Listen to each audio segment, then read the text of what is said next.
बिस्मिल्लाहिर्रहमानिर्रहीम। अस्सलामुअलैकुम dear students. इससे पहले हमने डिस्कस किया था first type of reducible type of quadratic equation. आज हम second reducible type of quadratic equation को देखेंगे और उसी को लेकर हमने एक्सरसाइज 1.3 के क्वेश्चन नंबर 6 और 7 को हमने क्या करना है, सॉल्व करना है। 6 और 7 इसी टाइप के ऊपर सॉल्व होने वाले क्वेश्चन है। तो सबसे पहले हम second type reducible type of quadratic equation देख लेते हैं। वो हमारे पास क्या होती है, एक कांस्टेंट के साथ हमारे पास कोई भी फंक्शन है एफ ऑफ एक्स, ये पी ऑफ एक्स भी हो सकता है, प्लस बी डिवाइडेड बाई एक सेकंड कांस्टेंट और उसके डिवाइड में हमारे पास क्या होगा, सेम फंक्शन होगा f of x equal to constant term, चाहे वो जीरो हो या सी हो, कुछ भी हो सकता है। जीरो भी कांस्टेंट है, सी भी क्या है, कांस्टेंट है। तो ये हमारे पास reducible type of second type of quadratic equation है। इसको हमें सबसे पहले क्वाड्रेटिक इक्वेशन में लेके जाना है और फिर हमने तीन मेथड्स में से कोई एक मेथड चूज करके इसको हमने क्या करना है, सॉल्व करना है। तो इसको हम देखते हैं कि हमने कैसे सॉल्व करना है। तो इसके लिए हमारे पास ये जो फंक्शन है, सिर्फ फंक्शन को हमने किसी भी लेटर के इक्वल क्या कर लेना है, लेट कर लेना है, सपोज करके पुट कर लेना है। तो हम करते हैं let y equal to function f of x. Function को हमने y के इक्वल पुट कर लिया। अगर इस इक्वेशन को हम 1 मान लें तो हम इसको लिख सकते हैं कि पुट इन इक्वेशन 1। हमने ये वैल्यू क्या करनी है, इक्वेशन 1 में पुट कर लेनी है। तो हमारे पास आ जाएगा constant a into F of x की जगह पे हमारे पास क्या जाएगा, y plus b divided by F of x की जगह पे हमारे पास क्या जाएगा, y इक्वल टू सी। अब इस y को हमने क्या ले लेना है, एलसीएम ले लेना है। यहाँ पे अगर हम एलसीएम ले ले तो हमारे पास एलसीएम आ जाएगा y, और ये y इस y के साथ मल्टीप्लाई हो जाएगा तो a इंटू क्या बन जाएगा, y का square plus b as it is equal to c। Students अगर हम इसको मजीद सिंप्लीफाई करें तो हमारे पास आता है a y square plus b as it is, ये y इधर डिवाइड हो रहा है, इक्वल के दूसरी जानब लेके जाएंगे तो c के साथ क्या जाएगा, मल्टीप्लाई हो जाएगा, y c आ जाएगा। अगर इसको अगर मजीद सॉल्व करें हम स्टूडेंट, इसको मजीद अगर सिंप्लीफाई किया जाए तो ये हमारे पास y c है, इक्वल के दूसरी जानब। इसको हम इस y स्क्वायर की तरफ शिफ्ट कर लेते हैं तो ये हमारे पास बन जाएगा a y स्क्वायर, ये प्लस y c है, इक्वल के दूसरी जानब जब इसको शिफ्ट करेंगे तो ये बन जाएगा minus y c plus b as it is equal to हमारे पास जीरो आ जाएगा। अब ये हमारे पास आ गई क्वाड्रेटिक इक्वेशन की फॉर्म। हम कोई भी तीन मेथड थे क्वाड्रेटिक इक्वेशन को सॉल्व करने के लिए, उन तीनों मेथड्स में से कोई एक मेथड यूज करके हम इसको क्या कर सकते हैं, सिंप्लीफाई कर सकते हैं। पहला मेथड हमारे पास क्या था, फैक्टराइजेशन करना। दूसरा हमारे पास था कंप्लीटिंग स्क्वायर मेथड, और तीसरा हमारे पास था क्वाड्रेटिक फार्मूला को यूज करते हुए हम इसको क्या कर सकते हैं, सॉल्व कर सकते हैं। अब हम 1.3 का question number 6, 2x square plus 1 plus 3 divided by 2x square plus 1 equal to 4। तो second type of quadratic equation को हमने यूज करके इसको सॉल्व करना है। तो यहाँ पे हमारे पास एफ ऑफ एक्स था, तो यहाँ पे भी हमारे पास एफ ऑफ एक्स था। यहाँ पे भी देखिए हमारे पास फंक्शन है 2x स्क्वायर प्लस 1, और यहाँ पे भी हमारे पास सेम फंक्शन है 2x स्क्वायर प्लस 1। तो हमने फंक्शन को लेट करके किसी भी लेटर के इक्वल पुट कर लेना है। तो यहाँ पे आप कहेंगे कि हमारे पास ए था, लेकिन यहाँ पे तो हमारे पास कांस्टेंट नजर नहीं आ रहा है। तो कांस्टेंट अगर यहाँ पे नहीं आया तो इसका मतलब है कि इसके साथ 1 लिखा होगा। तो 1 भी हमारे पास क्या होता है, कांस्टेंट ही होता है। तो हम लेट कर लेते हैं फिर अपने फंक्शन को, let y equal to 2x square plus 1, और इस इक्वेशन को हम 1 का नाम देके पुट कर लेते हैं, पुट इन इक्वेशन 1। इक्वेशन 1 में इसको हम पुट कर लेते हैं तो ये हमारे पास बन जाएगा 2x स्क्वायर प्लस 1 की जगह पे हमारे पास आ जाएगा y plus 3 as it is divided by 2x square plus 1 की जगह पे हमारे पास क्या जाएगा, y इक्वल टू 4। अब ये जो यहाँ पे हम एलसीएम ले लेते हैं तो एलसीएम यहाँ पे हमारे पास आता है y, और ये y इस y से मल्टीप्लाई हो जाएगा तो y स्क्वायर बन जाएगा plus 3 as it is equal to हमारे पास क्या जाएगा, 4। इसको अगर हम मजीद सिंप्लीफाई करें तो y square as it is plus 3 हमारे पास एज इट इज आ जाएगा। ये y इधर डिवाइड हो रहा है, इक्वल के दूसरी जानब लेके जाएंगे तो ये क्या आ जाएगा, मल्टीप्लाई हो जाएगा, तो ये हमारे पास आ जाएगा 4y। अब ये इसको हम स्टूडेंट्स मजीद सिंप्लीफाई कर लेते हैं तो हमारे पास आ जाएगा,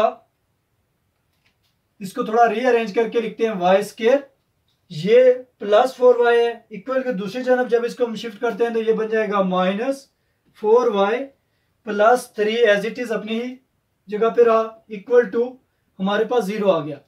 अब ये हमारे पास क्या बन गई, क्वाड्रेटिक इक्वेशन की फॉर्म बन गई। हम कोई भी मेथड यूज करके इसको सॉल्व कर सकते हैं। मेथड नंबर 1 है फैक्टराइजेशन का, मेथड नंबर 2 है कंप्लीटिंग स्केयर का, और मेथड नंबर 3 हमारे पास क्या है, क्वाड्रेटिक फॉर्मूला को यूज करते हुए भी हम इसको सॉल्व कर सकते हैं। हम यूज कर लेते हैं मेथड नंबर 1 फैक्टराइजेशन। हम इसको फैक्टराइज कर लेते हैं तो सबसे पहले हम फैक्टराइज करने के लिए y square as it is minus जो भी साइन है वो एज इट इज रहेगा, इनटू एम्प्टी ब्रैकेट और साथ जो हमारे पास वेरिएबल होगा वो लिख लिया, y प्लस 3 इक्वल टू हमारे पास 0 आ जाएगा। अब जब हम क्या करते हैं, फैक्टराइजेशन करते हैं तो जो हमारे पास कांस्टेंट होता है उसको हम मल्टीप्लाई करते हैं जो वाई स्केयर के साथ कोफिशिएंट होता है। तो यहाँ पे वाई स्केयर के साथ कोई भी कोफिशिएंट लिखा हुआ नहीं है, इसका मतलब है यहाँ पे 1 है, तो 3 को 1 से मल्टीप्लाई करेंगे तो हमारे पास क्या आ जाएगा, 3। अब हमने चेक करना है कि 3 किन किन टेबल्स में लाई करता है, तो 3 मल्टीप्लाई बाई 1, ये 3 में ही 3 के टेबल में ही लाई कर रहा है। तो अब हमें इसको ऐड करना है या इसको हमने सब्ट्रैक्ट करना है। ठीक है, हम इसको ऐड करें या सब्ट्रैक्ट करें तो हमारे पास क्या आना चाहिए, 4 आना चाहिए। तो हम इसको ऐड कर लेते हैं पहले, तो ये हमारे पास आ जाएगा 3 प्लस 1 इक्वल टू 4। तो यही हमें रिक्वायर था, 3 प्लस 1 इक्वल टू 4 ही हमें रिक्वायर्ड था। तो ये जो 3 प्लस 1 आया इसको हमने इस एम्प्टी ब्रैकेट में पुट कर लेना है, 3 प्लस 1 हमारे पास आ गया। अब ये हमारे पास आ गया y का स्केयर माइनस, अंदर मल्टीप्लाई कर दिया 3 के साथ और y को भी अंदर 3 के साथ मल्टीप्लाई कर दिया, तो ये बन गया माइनस 3y। ये माइनस इंटू प्लस माइनस और 1 को y से मल्टीप्लाई करेंगे तो y आ जाएगा plus 3 as it is equal to हमारे पास क्या आ जाएगा, 0।